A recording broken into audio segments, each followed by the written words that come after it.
Okay, how to do figure eight. So when I dance with you, I dance with many people. So always notice the figure eight is not very clear. So it's in your hip. Find your hip bone and learn to direct your hip bone diagonally forward.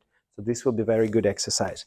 Plus, as you do it, you will see your foot start turning out. And in this sense, your hip kind of presents your foot. So it's like two movements same time, hip and leg same time.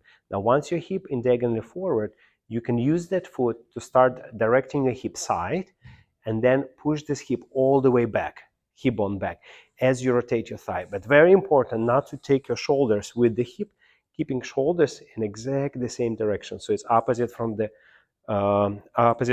hip movement. Now from here you get, as a result, you have this diagonal, your rib cage and your hip. So this we call transferring.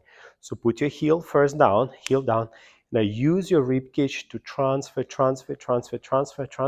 And as you transfer, as your rib cage get over the heel, over the middle of the foot, over ball of the foot, here you control how high, how long, depends on the timing, how long you want to control, delay this hip.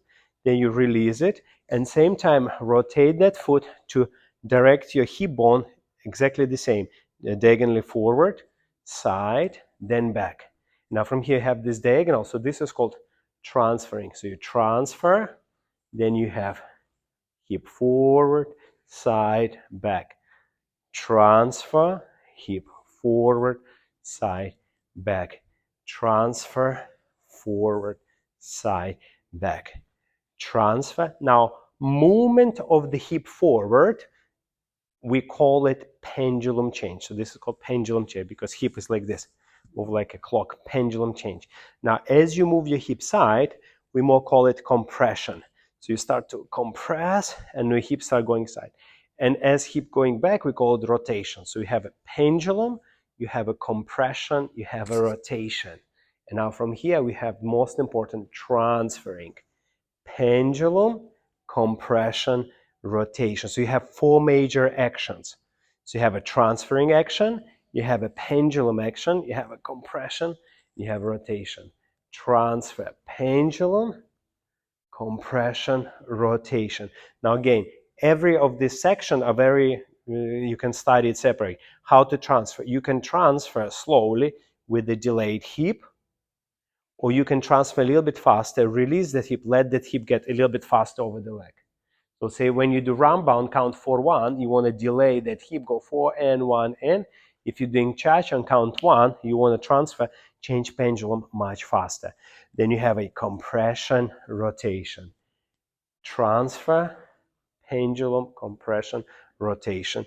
Transfer, pendulum, compression. So in a way, figure eight will be a result of these four actions. Now, if we talk about rumba, we're doing quick, quick, slow. Here, you're not going to lift your feet. You're going to go pendulum, compression, rotation, partial transfer, pendulum, compression, rotation. And then the last one, you're going to really transfer a lot. Pendulum, compression, rotation.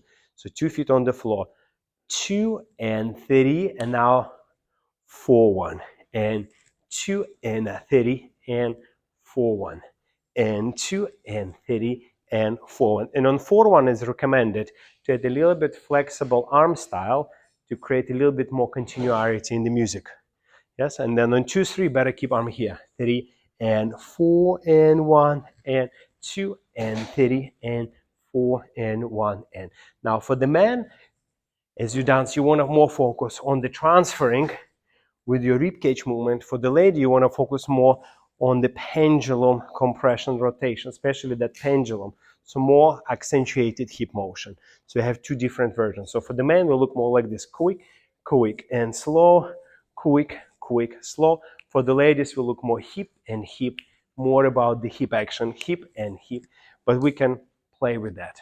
It's up to your interpretation. Very good.